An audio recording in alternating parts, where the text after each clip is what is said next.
میں آج بے حد اداس تھی۔ مجھے اپنے ماں باپ کی یاد آ رہی تھی۔ وہ مجھ سے بے انتہا پیار کرتے تھے۔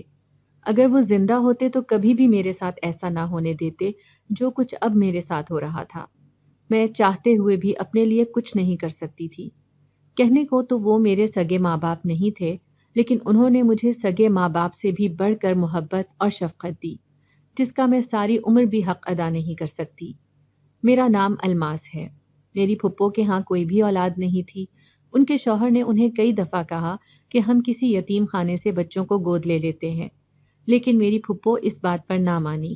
ان کا یہ کہنا تھا کہ وہ اپنی ہی اولاد کو پالیں گی، کل کو کسی اور کی اولاد کو پیار اور محبت سے پالیں اور کل کو وہ انہیں چھوڑ کر چلا جائے گا تو وہ یہ صدمہ برداشت نہیں کر سکیں گی۔ اس طرح ان کے شوہر یہ بات سن کر خاموش ہو جاتے، لیکن شادی کے کافی عرصے بعد بھی اللہ تعالیٰ نے انہیں اولاد جیسی نعمت سے محروم رکھا۔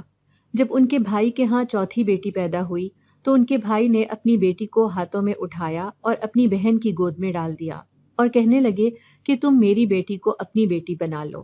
میری پھپھو نے جب یہ بات سنی تو کہنے لگیں کہ یہ تمہاری ہی بیٹی ہے۔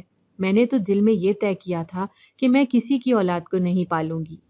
ان کے بھائی نے یہ بات سن کر کہا کہ تم جیسا سوچ رہی ہو ویسا کچھ بھی نہیں ہوگا، اور ویسے بھی میری 3 بیٹیاں اور 2 بیٹے ہیں۔ اگر میں تمہیں اپنی چوتھی بیٹی دے دوں گا تو مجھے کوئی دکھ نہیں ہوگا، کیونکہ یہ میری آنکھوں کے ہی سامنے رہے گی اور میں اپنی بیٹی کو کسی غیر کے حوالے نہیں کر رہا۔ اس طرح تمہاری گود بھی بھر جائے گی اور تم جو ہر وقت اداس رہتی ہو، تمہاری اداسی بھی ختم ہو جائے گی۔ جب ان کے بھائی نے یہ بات کی تو وہ کچھ مطمئن ہو گئیں اور انہوں نے اپنے شوہر سے اس سلسلے میں بات کی۔ ان کے شوہر نے بھی اجازت دے دی۔ اس طرح وہ اپنے بھائی کی بیٹی کو لے کر اپنے گھر آ گئیں، اور ان کے بھائی کی چوتھی بیٹی میں ہی تھی جو اپنی پھپھو کے گھر آ چکی تھی، لیکن میرے لیے تو وہ میرے والدین ہی تھے۔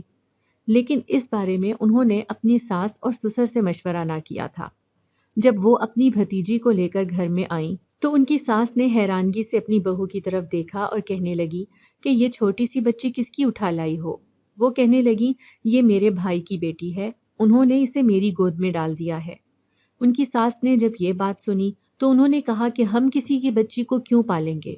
اگر تم نے کسی بچی کو گود ہی لینا تھا تو کسی لڑکے کو لیتی، لیکن تم بیٹی کو اٹھا لائی ہو، کل کو اس کو بیاہنے کی بھی ذمہ داری تمہارے سر پر ہوگی۔ میری پھپھو کے شوہر نے جب یہ بات سنی تو انہوں نے اپنی ماں کو چپ کروا دیا اور کہا کہ یہ سب کام میری مرضی سے ہوا ہے۔ انہوں نے اپنے بیٹے سے کہا کہ میں نے تو تمہیں کئی بار کہا ہے کہ اولاد کے لیے دوسری شادی کر لو، لیکن تمہارے سر پر تو اپنی بیوی سے محبت کا بھوت سوار ہے۔ میری پھپھو یہ بات سن کر رونا شروع ہو گئیں۔ انہوں نے اپنے شوہر سے کہا کہ میں آپ کی اجازت سے اسے لے کر آئی ہوں، ابھی تو اس کو آئے ہوئے کچھ ہی گھنٹے ہوئے ہیں، تو تمہارے گھر والے اسے برداشت نہیں کر رہے، تو یہ ساری زندگی کیسے اس گھر میں گزارے گی؟ ان کے شوہر نے کہا کہ تمہیں اس معاملے میں فکر کرنے کی کوئی ضرورت نہیں ہے، میں ان تمام معاملات کو خود ہی سنبھال لوں گا۔ اس طرح میری پھپھو مجھے لے کر اپنے کمرے میں آ گئیں۔ مجھے گود لینے کے بعد میری پھپھو کی اداسی کم ہو گئی۔ وہ سارا دن میرے کاموں میں ہی مصروف رہتی، اب وہ گھر کے کاموں کو کم ہی توجہ دیتی تھی، جس کی وجہ سے ان کی ساس ان سے خفا رہتی تھی کہ تم نے خود پر ایسے ہی فضول میں ذمہ داری ڈال لی ہے، اب تم گھر کے کاموں پر توجہ نہیں دے رہی ہو۔ لیکن میری پھپھو ان کی باتوں کو نظر انداز کر دیتی۔ اس طرح ان کا بھائی اور میرا سگا باپ روزانہ اپنی کے گھر آ جاتا اور مجھ سے بھی مل لیتا، اور اس بات پر بھی میری پھپھو کی ساس اعتراض کرتی کہ تمہارا بھائی روزانہ ہی اس گھر میں چلا آتا ہے، اس طرح تو اس کی بیٹی اپنے باپ کو پہچاننا شروع کر دے گی، اور تم جو اتنا وقت اس پر ضائع کر رہی ہو تو اس کا کیا ہوگا؟ تو میری ماں ان سے کہتی کہ کل کو میری بیٹی بڑی ہوگی تو میں اسے سچ بتا دوں گی کہ تمہارے اصل ماں باپ کون ہیں، اسی لیے تو میں اپنے بھائی اور بھابھی کی پہچان بھی کروا رہی ہوں کہ کل کو وہ ان سے بھی ویسے ہی محبت سے پیش آئے گی جیسے مجھ سے آئے گی۔ اسی طرح وقت گزرتا رہا اور میں اپنی پھپھو کو ہی ماں سمجھتی رہی۔ ان کے شوہر نے بھی مجھے بالکل باپ کی طرح پیار اور شفقت سے میرے سر پر ہاتھ رکھا۔ میری ماں نے مجھے اسکول میں داخل کروایا اور میری تعلیم کے اور دوسرے اخراجات کو ہنسی خوشی برداشت کرتی رہی۔ میری پھپھو کی ساس اس بات پر بھی اعتراض کرتی کہ اس کا سگا باپ اس کی تعلیم کے اخراجات کو برداشت کرے، کیونکہ کل کو اس نے اپنے باپ نے اپنی ماں کو سختی سے منع کر دیا تھا کہ وہ آئندہ سے اس موضوع پر کوئی بات نہیں سنیں گے۔ میرے ماں باپ کی پیار اور محبت کا یہ نتیجہ نکلا کہ میں بچپن ہی سے بہت حساس ہو چکی تھی۔ کوئی مجھے تھوڑا سا بھی ڈانٹ دیتا تو میری آنکھوں میں آنسو آ جاتے اور میں کئی گھنٹے اسی بات کو لے کر منہ بنائے ایک سائڈ پر ہو کر بیٹھی رہتی۔ گھر کے تمام افراد مجھے منانے کی کوشش کرتے اور میرے لیے مختلف چیزیں لے کر آتے تو میں تب بھی بہت مشکل سے مانتی تھی۔ میری پھپھو کے بھائی یعنی میرا سگا باپ ایک درزی تھا۔ گھر کا گزارا مشکل سے ہو ہی جاتا تھا، لیکن پھر بھی میری ماں اپنے بھائی کی مالی مدد کرتی تھی۔ جیسے جیسے میں بڑی ہوتی گئی، میں نے اپنی ماں کو ان کی مدد کرتے ہوئے ہی دیکھا تھا۔ میرے ماں باپ نے مجھے ایک اچھے انگلش میڈیم اسکول میں داخل کروایا ہوا تھا اور میں بچپن سے کافی ذہین تھی۔ اس طرح میں نے میٹرک اچھے نمبروں سے پاس کر لیا تو میرے والدین نے مجھے کالج میں داخل کروا دیا۔ میری ماں کی نند گاؤں میں رہتی تھی اور وہ اکثر کسی کام کے سلسلے میں شہر آتی جاتی رہتی تھی، اور ہر بار ان کا چھوٹا بیٹا ان کے ساتھ ہوتا تھا کیونکہ وہ اکیلے سفر نہیں کر سکتی تھی۔ ان کا بیٹا بھی کافی خوبصورت تھا اور وہ میٹرک پاس تھا اور اب اس کا ارادہ بیرون ملک جا کر نوکری کرنے کا تھا۔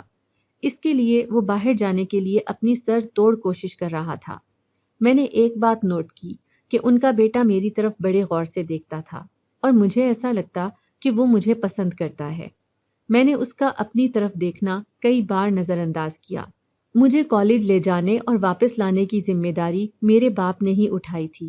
ایک دن میں کالج سے واپسی پر کافی دیر اپنے باپ کا انتظار کرتی رہی کہ وہ مجھے لینے کے لیے آئیں، لیکن وہ نہ آئے۔ میں پریشان ہو رہی تھی۔ کافی انتظار کے بعد میں نے کالج کے گیٹ پر اپنے اسی کزن کو کھڑے دیکھا اور میں حیران ہو گئی کہ یہ کالج کے باہر کھڑا کیا کر رہا ہے۔ میں اس کے پاس آئی اور میں نے پوچھا کہ آپ ادھر کیا کر رہے ہیں؟ تو اس نے کہا کہ میں تمہیں ہی لینے آیا ہوں، کیونکہ ماموں جان کو کوئی کام تھا اس لیے وہ تمہیں لینے کے لیے نہیں آ سکے۔ انہوں نے مجھے تمہیں لینے کے لیے بھیجا ہے۔ اس طرح میں اس کے ساتھ بائک پر بیٹھ گئی، لیکن میں اس کے ساتھ بیٹھتے ہوئے ہچکچا رہی تھی کیونکہ آج تک میں کسی کے ساتھ اس طرح بائک پر نہیں بیٹھی تھی۔ اگر میں نے اسکول یا کالج جانا ہوتا تھا تو میں اپنے باپ کے ساتھ ہی بائک پر بیٹھ کر جاتی تھی۔ یہ میرا پہلا موقع تھا جو میں کسی لڑکے کے ساتھ اس طرح بیٹھی تھی۔ ابھی اسے بائک چلاتے ہوئے کچھ ہی دیر ہوئی تھی کہ اس نے بائک ایک پارک کے سامنے روک دی۔ میں پریشان ہو گئی۔ میں نے اس سے پوچھا کہ تم نے یہاں بائک کیوں روکی ہے؟ تو اس نے کہا کہ میں تم سے کچھ دیر کے لیے بات کرنا چاہتا ہوں۔ میں نے کہا کہ میری امی میرا انتظار کر رہی ہوں گی، اس لیے فوراً گھر چلو۔ اس نے کہا کہ میں تمہارا زیادہ وقت نہیں لوں گا، اس لیے میری بات سن لو۔ میں اس کے پیچھے چلتے ہوئے پارک میں آ گئی۔ مجھے اپنے دل میں خوف بھی محسوس ہو رہا تھا، لیکن یہ بھی تجسس تھا کہ وہ نہ جانے مجھ سے ایسی کون سی بات کرنا چاہتا ہے۔ وہ مجھے لے کر پارک میں بنے سنگی بینچ پر بیٹھ گیا۔ اس وقت دوپہر کے 2 بج رہے تھے اور پارک میں بالکل خاموشی تھی۔ میں نے اس سے پوچھا تھا، اب بولو، تم نے مجھ سے کیا بات کرنی ہے؟ اس نے اپنی بات کہنی شروع کی کہ میں تمہیں پسند کرنے لگا ہوں۔ جب سے میں نے تمہیں دیکھا ہے تم میرے دل میں بس چکی ہو۔ میں نے کئی دفعہ تمہارے خیال کو دل سے نکالنے کی کوشش کی ہے کہ اگر تمہارے گھر والوں کو یا میرے گھر والوں کو اس بات کے بارے میں علم ہو گیا تو نہ جانے وہ کیا سوچیں گے۔ اس لیے میں نے اس خیال کو دل سے نکالنے کے لیے کئی بار کوشش کی، لیکن میں اس کوشش میں کامیاب نہیں ہو سکا۔ اس لیے اب میں اپنے دل کے ہاتھوں مجبور ہو چکا تھا اور میں نے فیصلہ کیا کہ میں اپنے بدلتے ہوئے جذبات کے بارے میں تمہیں بھی بتاؤں۔ جب اس نے مجھے یہ تمام باتیں بتائیں تو میں منہ کھولے اس کی طرف دیکھ رہی تھی۔ اچانک مجھے اپنی غلطی کا احساس ہوا تو میں نے اپنی نظروں کا زاویہ تبدیل کیا اور میں نے کہا کہ آپ مجھے گھر چھوڑ آئیں۔ اس نے کہا کہ میں تمہارے جواب کا انتظار کر رہا ہوں کہ تم میرے بارے میں کیسا محسوس کر رہی ہو، کیونکہ میں نے بھی کئی دفعہ تمہیں اپنی طرف دیکھتے ہوئے دیکھا ہے۔ میں نے اس کی بات کا کوئی بھی جواب نہ دیا اور میں نے اپنی ضد جاری رکھی کہ میں گھر واپس جانا چاہتی ہوں، کیونکہ میں اس کی باتوں کے ہی زیر اثر تھی۔ میرا دل اور دماغ اس میں کیا چل رہا ہے مجھے خود بھی سمجھ نہیں آ رہی تھی۔ اس طرح میں اس کے ساتھ گھر واپس آ گئی۔ گھر آ کر بھی میں کافی دیر تک گمسم بیٹھی رہی۔ میری امی نے کئی دفعہ مجھ سے پوچھا کہ تم ٹھیک ہو؟ تو میں نے انہیں کہا کہ میری طبیعت ٹھیک ہے۔ انہوں نے پوچھا کہ پھر اتنی خاموش کیوں ہو؟ کیونکہ میں آج سے پہلے کبھی بھی اتنا خاموش نہیں رہی تھی۔ جب میں کالج سے واپس آتی تو میں اپنی امی سے کھانے کے بارے میں پوچھتی کہ آج کیا پکایا ہے، لیکن آج میں نے ان سے کوئی سوال نہ کیا تو وہ پریشان ہو گئیں۔ میں نے ان سے کہا کہ آج ابو مجھے لینے کے لیے کیوں نہیں آئے؟ تو انہوں نے کہا کہ تمہارے ابو کو آج کسی ضروری کام سے کہیں جانا پڑ گیا تھا، اسی وجہ سے وہ تمہیں لینے نہیں آ سکے، اور قدرتی طور پر تمہاری پھپھو کا بیٹا بھی ادھر آیا ہوا تھا تو انہوں نے اسے تمہیں لینے کے لیے بھیج دیا۔ اس میں پریشان ہونے کی کوئی ضرورت نہیں تھی۔ میں ان کی بات سن کر خاموش ہو گئی تھی۔ اس طرح شام تک میں پریشان ہی بیٹھی رہی۔ شام کے وقت میں اکثر چھت پر چلی جاتی تھی۔ ابھی مجھے چھت پر آئے کچھ ہی دیر ہوئی تھی کہ میں نے دیکھا کہ میرا کزن بھی میرے پیچھے آ گیا ہے۔ اس نے کہا کہ تم نے پھر کیا سوچا ہے؟ تو میں نے اپنی نظریں جھکا لی اور میں نے کہا کہ مجھے کچھ سمجھ نہیں آ رہی۔ تو کہنے لگا کہ پھر تمہیں مجھ پر یقین کرنا چاہیے۔ اس طرح اس نے مجھ سے کافی پیار اور محبت کی باتیں کی۔ میں اس کی باتوں میں آ چکی تھی اور میں نے اسے یہ کہا کہ میں اپنے گھر والوں کے سامنے ابھی یہ بات کھولنا نہیں چاہتی، کیونکہ گھر والوں نے کہنا ہے کہ ابھی اس کی عمر ہی کیا ہے اور یہ کن چکروں میں پڑ چکی ہے۔ اس طرح اس نے مجھے اپنا فون نمبر دیا اور کہنے لگا کہ ہم اکثر فون پر بات کیا کریں گے۔ میرے پاس بھی فون تھا کیونکہ میں اکثر اپنی دوستوں سے اس پر بات کرتی تھی، لیکن کالج میں فون لے کر نہیں جاتی تھی، وہ گھر پر ہی پڑا ہوتا تھا۔ اس طرح میرا کزن 2-3 دن کے بعد اپنے گاؤں واپس چلا گیا تھا اور گاؤں جا کر اس نے مجھے فون پر میسج کرنا شروع کر دیے۔ کئی دفعہ اس نے کہا کہ میں تمہیں کال کرتا ہوں، لیکن میں اس سے کال پر بات کرتے ہوئے ڈر رہی تھی، کیونکہ اس طرح تو گھر والوں نے پوچھنا تھا کہ تم کس سے بات کر رہی ہو، تو میں گھر والوں کو کیا جواب دیتی۔ میں نے اپنے کزن سے کہا کہ میں صرف میسج پر ہی بات کیا کروں گی۔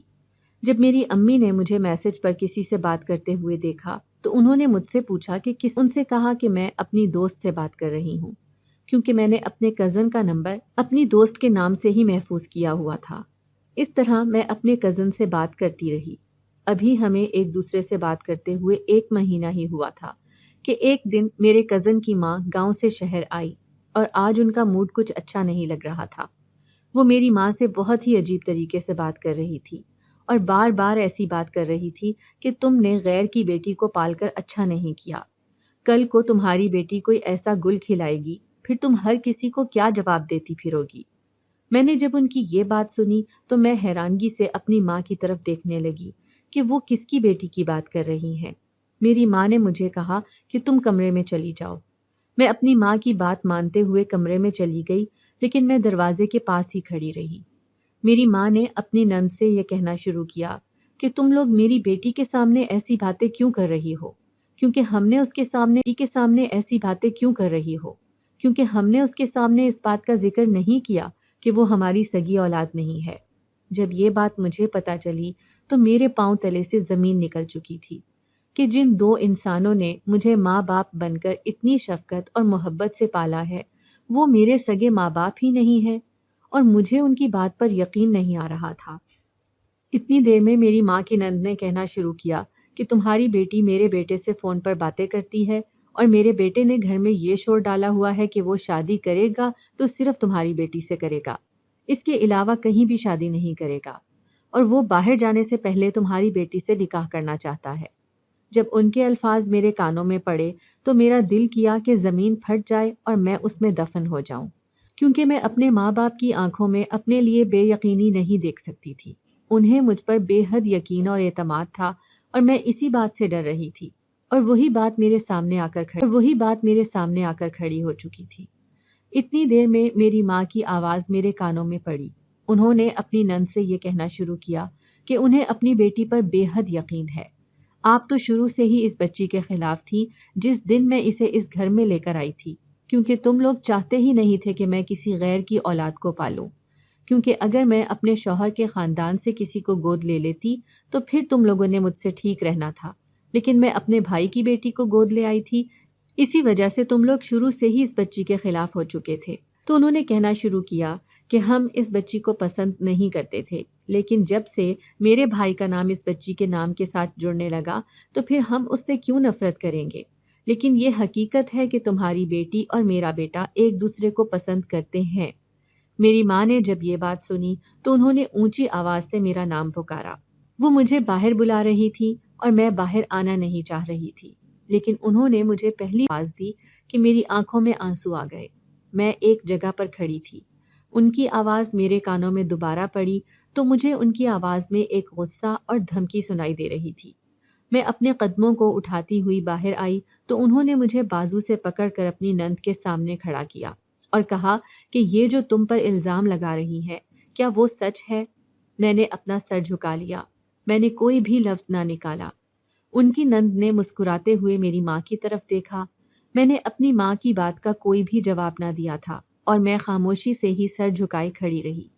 میری ماں نے یہی بات 2-3 دفعہ دہرائی تو میں نے ان کی بات کا پھر بھی کوئی جواب نہ دیا تو انہوں نے غصے سے میرے چہرے پر ایک تھپڑ لگا دیا اور کہنے لگی کہ پھر وہ جو الزام لگا رہی ہے وہ سچ ہے۔ میں نے اپنی ماں سے کہا کہ ان کے بیٹے نے ہی مجھ سے کہا تھا کہ فون پر بات کیا کریں گے، اس نے ہی کہا تھا کہ میں اسے اچھی لگتی ہوں۔ میری ماں نے جب یہ الفاظ سنے تو انہوں نے غصے سے مجھے کمرے میں بھیج دیا اور اپنی نند سے کہنے لگی کہ میں اپنی بیٹی کی طرف سے معافی مانگتی ہوں۔ جو کچھ بھی ہوا آپ کے بیٹے کی بھی غلطی ہے، کیونکہ ان تمام باتوں کو اس کے ذہن میں ڈالنے والا آپ کا بیٹا ہی ہے، ورنہ میری بیٹی کے ذہن میں ایسی کوئی بھی بات نہیں آنی تھی۔ اس طرح میری ماں کی نند تو چلی گئی، لیکن میری ماں مجھ سے کافی ناراض ہو چکی تھی۔ انہوں نے مجھے کہا کہ اب تمہارے باپ کو بھی اس بارے میں علم ہو جائے گا تو میں اسے کیا جواب دوں گی۔ میں نے رو کر اپنی ماں سے معافی مانگی اور میں نے ان سے یہ بھی کہا کہ آپ نے بھی تو مجھ سے میرے بارے میں سچ چھپایا ہے کہ میں آپ کی سگی اولاد نہیں ہوں۔ میری ماں نے جب یہ بات سنی تو انہوں نے مجھے ساری بات بتائی کہ کیسے انہوں نے مجھے اپنے بھائی سے گود لیا تھا اور کیسے ان کے سسرال والے اس بات پر اعتراض کر رہے تھے۔ اس طرح رات کو جب میرا باپ آیا تو انہیں اس بات کے بارے میں پہلے سے ہی علم تھا۔ میں نے اپنے باپ کو کبھی بھی اتنے غصے میں نہیں دیکھا تھا۔ اس دن میرے باپ نے میری ماں سے جھگڑا کیا کہ سارے خاندان میں میری بیٹی کے خلاف باتیں ہو رہی ہیں کہ ہم نے ایک بیٹی کو گود لے کر غلط کیا ہے، اب ہم کس کو منہ دکھائیں گے۔ میری ماں نے انہیں سمجھایا کہ آپ کی بیٹی کو ورغلانے والا آپ کا بھانجا ہی تھا، ورنہ آپ کی بیٹی ایسی نہیں ہے، اور اس نے اپنی غلطی کی معافی بھی مانگ لی ہے، آئندہ سے وہ ایسا نہیں کرے گی۔ میرے باپ نے یہ بات سن کر خاموشی اختیار کر لی اور کہا کہ اگر اس نے آئندہ سے ایسی کوئی حرکت کی تو ہم اسے اس کے سگے ماں باپ کے حوالے کر دیں گے۔ میں نے آج پہلی دفعہ اپنے باپ کی آنکھوں میں خود کے لیے اجنبیت دیکھی تھی۔ میں خاموش ہو گئی تھی۔ ابھی اس واقعے کو گزرے ہوئے کچھ ہی دن ہوئے تھے کہ ایک دن میرے ماں باپ کسی کام کے سلسلے میں دوسرے شہر گئے ہوئے تھے۔ راستے میں ان کا ایکسیڈنٹ ہو گیا اور وہ اس ایکسیڈنٹ میں وفات پا چکے تھے۔ یہ خبر مجھ پر قیامت بن کر ٹوٹی تھی۔ میرے ماں باپ کے دونوں کے خاندان کے لوگ اکٹھے ہو چکے تھے۔ مجھے تو کسی چیز کا بھی ہوش نہیں تھا کہ میرے باپ کے خاندان کے لوگ تو صرف اپنی بیٹی کو ہی رو رہے تھے۔ ان کا خیال تھا کہ ان کے بیٹے کو ان کی بیوی لے ڈوبی ہے۔ اس طرح دونوں کی تدفین ہو چکی تھی۔ ان کی تدفین کے بعد میں اپنے ماں باپ کے گھر میں تھی کہ میرے باپ کے خاندان کے تمام افراد اکٹھے ہو گئے۔ انہوں نے اس بات پر فیصلہ کیا کہ اب مجھے اپنے اصل ماں باپ کے پاس چلے جانا چاہیے، کیونکہ جنہوں نے مجھے گود لیا تھا وہ تو اس دنیا سے ہی رخصت ہو چکے ہیں۔ اس طرح میں اپنے اصلی ماں باپ کے گھر میں آ چکی تھی۔ میرے ماں باپ کا گھر چھوٹا سا تھا اور اس میں صرف 2 ہی کمرے تھے اور گھر میں افراد کافی تھے۔ میں صرف اپنی ماں کے ساتھ ہی ادھر آیا کرتی تھی اور میرے باپ کی کمائی بھی اتنی زیادہ نہیں تھی کیونکہ میری ماں ہی ان کی زیادہ مالی مدد کرتی تھی۔ اب میں ان کے گھر میں آ چکی تھی، لیکن میرے بہن بھائیوں نے مجھ سے کوئی بھی محبت کا اظہار نہ رہی تھی، اور میرے باپ نے تو میری ماں سے یہ کہہ دیا تھا کہ جب انہوں نے بچپن سے ہی اسے گود لیا تھا تو اب اسے ہمارے حوالے کیوں کر دیا ہے، کیونکہ اب تو اس کے شادی بیاہ کی ذمہ داری ہمارے اوپر آئے گی۔ جب ہم نے اسے اپنی بہن کے حوالے کر دیا تھا تو اس کو بیاہنے کی بھی ذمہ داری انہی کی تھی۔ جب میں نے یہ الفاظ سنے تو مجھے اپنے ماں باپ کے اس رویے پر بے حد دکھ ہوا۔ مجھے آج اپنے والدین کی بے حد زیادہ یاد آ رہی تھی، کیونکہ اگر وہ زندہ ہوتے تو وہ کبھی بھی مجھ سے ایسا رویہ نہ رکھتے۔ میں خود اپنے سگے ماں باپ کے قریب ہونے کی کوشش کر رہی تھی، لیکن وہ مجھ سے ایسے پیش آ رہے تھے کہ میں ان پر کسی بوجھ کی طرح آن پڑی ہوں۔ میرے بہن بھائی بھی مجھ سے عجیب طریقے سے بات کر رہے تھے۔ اسی طرح میں اس گھر میں اپنی گزر بسر شروع کرنے لگی۔ ابھی مجھے اس گھر میں رہتے ہوئے کچھ ہی دن ہوئے تھے کہ ایک دن میرے منہ بولے باپ کی بہن ہمارے گھر آئی اور میرے سگے باپ سے کہنے لگی کہ میں آپ سے آپ کی بیٹی کا رشتہ مانگنے آئی ہوں۔ میرے باپ نے جب یہ بات سنی تو انہوں نے فوراً ہی ہاں کر دی۔ میں اپنے سگے باپ کے اس رویے پر بے حد حیران ہو چکی تھی کہ کوئی اپنی سگی اولاد کے ساتھ بھی ایسا کر سکتا ہے، کیونکہ اگر میرے منہ بولے ماں باپ زندہ ہوتے تو وہ کبھی بھی اس بات کا فیصلہ نہ کرتے، کیونکہ انہی کی یہ بہن میری ماں کو اتنی باتیں سنا چکی تھی اور آج رشتہ مانگنے کے لیے میرے سگے باپ کے پاس آ چکی ہے۔ میں اس رشتے پر خوش نہیں تھی، لیکن میرے باپ نے میری ایک نہ سنی اور میرا رشتہ طے کر دیا اور شادی بھی انہوں نے جلد کرنے کا فیصلہ کیا۔ اسی طرح 1 مہینے کے اندر میری شادی طے ہو چکی تھی اور میرے باپ نے تو انہیں صاف انکار کر دیا تھا کہ وہ اپنی بیٹی کو جہیز کے نام پر کچھ بھی چیز نہیں دیں گے، کیونکہ ان کے پاس اتنی رقم موجود نہیں ہے۔ انہوں نے بھی اس بات پر کوئی اعتراض نہ کیا اور میں اپنے باپ کے گھر سے صرف 3 کپڑوں میں دلہن بن کر رخصت ہوئی اور اپنے سسرال آ گئی تھی۔ ابھی میں دلہن بنی اپنے کمرے میں بیٹھی ہوئی تھی کہ میرا شوہر کمرے میں داخل ہوا۔ مجھے اس پر بھی بے حد غصہ تھا کہ اس نے مجھ پر اپنی محبت کا جادو چلایا اور میں اس سے فون پر بات کرتی رہی تھی اور اس کی ماں مجھ پر ہی الزام لگا کر جا چکی تھی۔ ابھی وہ کمرے میں ہی آ کر کھڑا ہوا تھا کہ ایک دم سے اس کا جسم کانپنے لگا اور وہ زمین پر گر گیا تھا۔ میں اس کی حالت دیکھ کر خوفزدہ ہو گئی اور میں نے اونچی آواز سے اسے آواز دی تو اس کے گھر والے کمرے میں آ چکے تھے۔ گھر والوں نے اس کی طرف دیکھا تو وہ زمین پر تڑپ رہا تھا اور میری آنکھوں کے سامنے ہی اس کی حالت عجیب ہو چکی تھی۔ اس کے گھر والے اسے لے کر ہسپتال جا چکے تھے اور میں بے حد رو رہی تھی، کیونکہ پہلے تو میرے منہ بولے والدین اس دنیا سے رخصت ہو چکے، پھر میں اپنے سگے والدین کے پاس گئی تو انہوں نے بھی مجھ سے اچھا سلوک نہ کیا۔ اب میرے شوہر کی اس کی شادی کے دن ہی کیا حالت ہو چکی ہے۔ وہاں پر موجود لوگ کانوں میں خسر پھسر کرنے لگے تھے اور عجیب عجیب سی باتیں کرنے لگے۔ میرے شوہر کو ہسپتال گئے ہوئے بھی کافی دیر ہو چکی تھی اور میں دل میں دعا مانگ رہی تھی کہ میں اس سے ناراض ضرور تھی، لیکن میں ہرگز بھی یہ نہیں چاہتی تھی کہ اس کے ساتھ ایسا کچھ ہو۔ میں اس کی صحت یابی کے لیے دعا مانگ رہی تھی، لیکن میری دعائیں قبول نہ ہو سکیں اور اس کے گھر والے اس کی میت کو لے کر آ چکے تھے۔ میں حیران تھی کہ اچانک ہی اچھے بھلے انسان کو کیا ہو گیا اور وہ ایسے ہی مر چکا تھا۔ اس کے گھر والے اس کی تدفین کا انتظام کر رہے تھے، لیکن کسی کے چہرے پر بھی کوئی غم نظر نہیں آ رہا تھا۔ میں اتنی پریشان تھی کہ اس کے گھر والے کتنے پرسکون دکھائی دے رہے تھے کہ شادی کے دن ان کا بیٹا اس دنیا سے رخصت ہو چکا ہے، لیکن ان کے چہروں پر کوئی بھی غم نظر نہیں آ رہا تھا۔ اس طرح انہوں نے میرے شوہر کی تدفین کر دی اور سب لوگ اگلے دن تیار ہو کر میرے کمرے میں آ گئے اور میری ساس اور میری نندیں بھی مجھے تیار کرنے لگی۔ میں حیران تھی کہ وہ مجھے تیار کیوں کر رہی ہیں، کیونکہ ابھی تو ان کے بیٹے کو وفات پائے کچھ ہی گھنٹے ہوئے ہیں، تو مجھے کیوں دلہن کی طرح تیار کر رہی ہیں اور وہ اتنے خوش کیوں دکھائی دے رہے ہیں؟ مجھ سے یہ بات ہضم نہیں ہو رہی تھی۔ میں نے اپنی ساس سے اس بارے میں سوال کیا کہ آپ کا بیٹا اس دنیا سے رخصت ہو چکا ہے اور آپ اتنی مطمئن کیسے دکھائی دے رہی ہیں؟ تو اس نے کہا کہ جو شخص فوت ہوا ہے وہ میرا سگا بیٹا نہیں تھا، بلکہ تمہاری ہی طرح میں نے اسے گود لیا تھا اور وہ شروع سے بیمار رہتا تھا۔ اب تو ڈاکٹروں نے بھی بتایا تھا کہ کسی بھی وقت اس کی زندگی کے آخری دن آ سکتے ہیں، اس لیے اس کی دلی خواہش کو دیکھتے ہوئے ہم نے اس کی تمہارے ساتھ شادی کر دی، لیکن ہمیں نہیں پتا تھا کہ وہ شادی کے ہی دن اس دنیا سے رخصت ہو جائے گا۔ اس نے ہی ہمیں کہا تھا کہ اگر میں اس دنیا سے رخصت ہو گیا تو آپ لوگ میری موت کا غم نہ کریں، بلکہ میری بیوی کو بھی ویسے ہی تیار رکھیے گا جیسے وہ شادی کے دن تیار ہوئی تھی، اور اس کی جلد ہی کسی اچھی جگہ پر۔ ساس نے یہ بات بتائی تو مجھے ان کی بات بے حد عجیب لگی۔ میں نے کہا کہ آپ لوگ مجھے کس لیے تیار کر رہے ہیں؟ تو انہوں نے کہا کہ ہم نے تمہاری دوسری جگہ پر شادی کرنے کا فیصلہ کیا ہے اور آج تمہارا نکاح ہے۔ میں نے جب یہ بات سنی تو میں بے حد پریشان ہوئی اور اپنی جگہ سے اٹھ کھڑی ہوئی، اور میں نے کہا کہ ابھی میرے شوہر کو فوت ہوئے کچھ ہی گھنٹے ہوئے ہیں اور اس طرح میرا دوسری جگہ نکاح نہیں ہو سکتا، یہ شریعت کے خلاف ہے۔ میں نے ان کی بات نہ مانی اور میں اس گھر سے واپس آ گئی، اور اب میں اپنے سگے ماں باپ کے گھر بھی نہیں گئی تھی، بلکہ میں نے دارالامان میں جانے کا فیصلہ کیا تھا، کیونکہ میرے سگے ماں باپ تو مجھے اپنے گھر میں رکھنا ہی نہیں چاہتے تھے۔ اب میں آپ لوگوں سے یہ سوال کرتی ہوں کہ میں نے دارالامان میں جا کر رہنے کا فیصلہ ٹھیک کیا